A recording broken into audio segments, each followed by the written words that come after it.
Students, good morning. Today we are going to start the second part of the life process, that is respiration.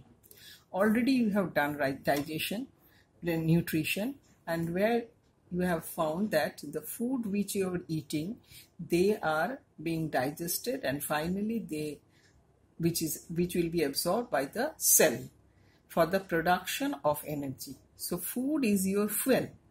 Now digestion of food is only the breaking down of complex food.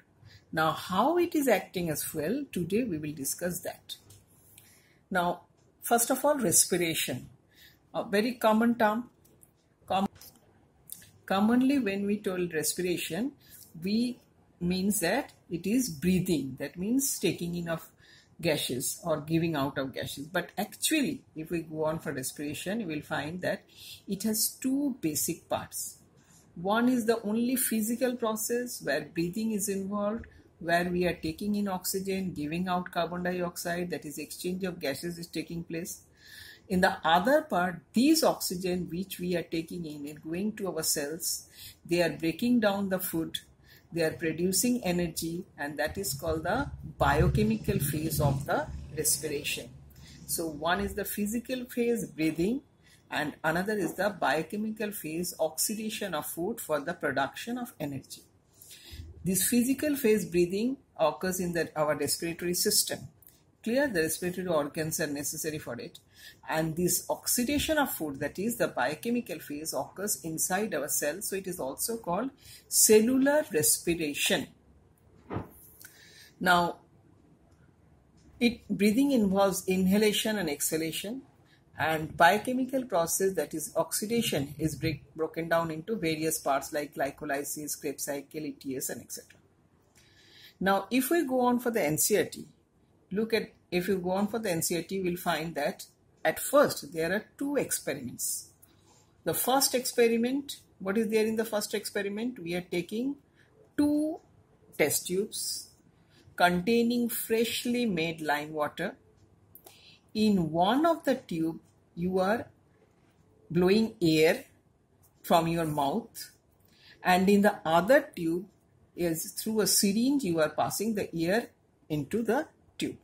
So what we are taking? We are taking two test tubes. The two test tubes contain freshly made lime water. Then one of the tube you are blowing air inside this tube from your mouth, and other you are pressing the syringe to get air inside the tube. Now what will happen? You will find that both will turn the lime water milky, as because carbon dioxide is released and that will turn lime water milky. But the question is, which will turn first? As you are blowing your air from the mouth, that is the exhaled air. And this exhaled air contains lots of carbon dioxide compared to the atmospheric air which you are pressing through your syringe.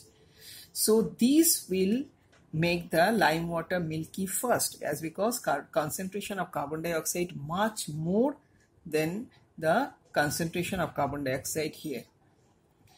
And this also proves that when we are exhaling, we are releasing carbon dioxide.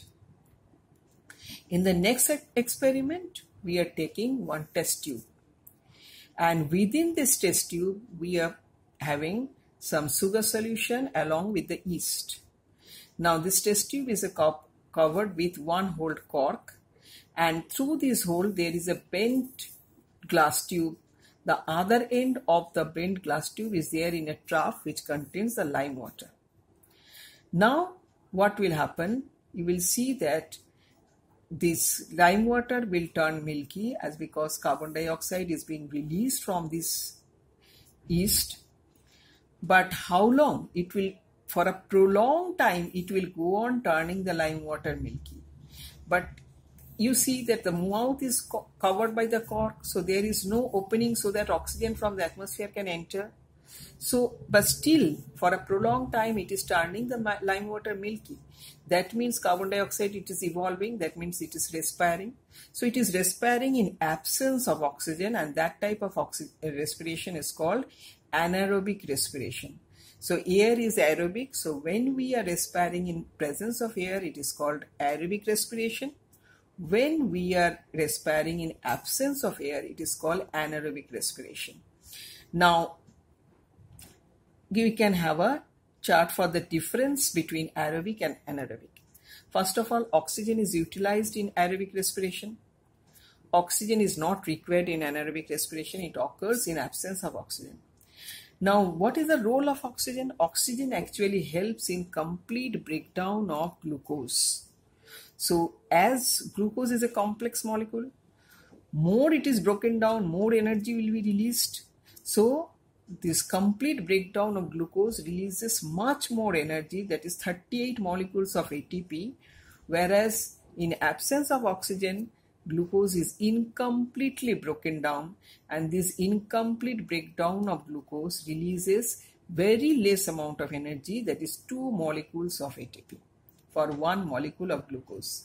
So, and since glucose is completely broken down, it is completely broken down into a very simple substance like carbon dioxide and water in aerobic respiration. But here it is incompletely broken down, so the breakdown contains a rather complex substance, like when it is occurring in yeast, it is producing ethanol and carbon dioxide. Sometimes anaerobic respiration occurs in our muscle, which produces lactic acid. So let us have once again the difference. One is in aerobic respiration, oxygen is utilized. Anaerobic respiration, oxygen is not utilized. There is complete breakdown of glucose in aerobic respiration, and there is incomplete breakdown of glucose in anaerobic respiration. As there is complete breakdown, more energy is released, which is about 38 molecules of ATP. But as there is incomplete breakdown, only 2 molecules of ATP are released. And this complete breakdown, the products are carbon dioxide and water with energy. And here the products are ethanol when it is occurring in yeast, lactic acid and carbon dioxide when it is occurring in yeast, and lactic acid when it is occurring in muscles. So students, today till this, go through the chapter, go through this part thoroughly, and next day we will discuss vividly about the oxidation of food. Okay, thank you.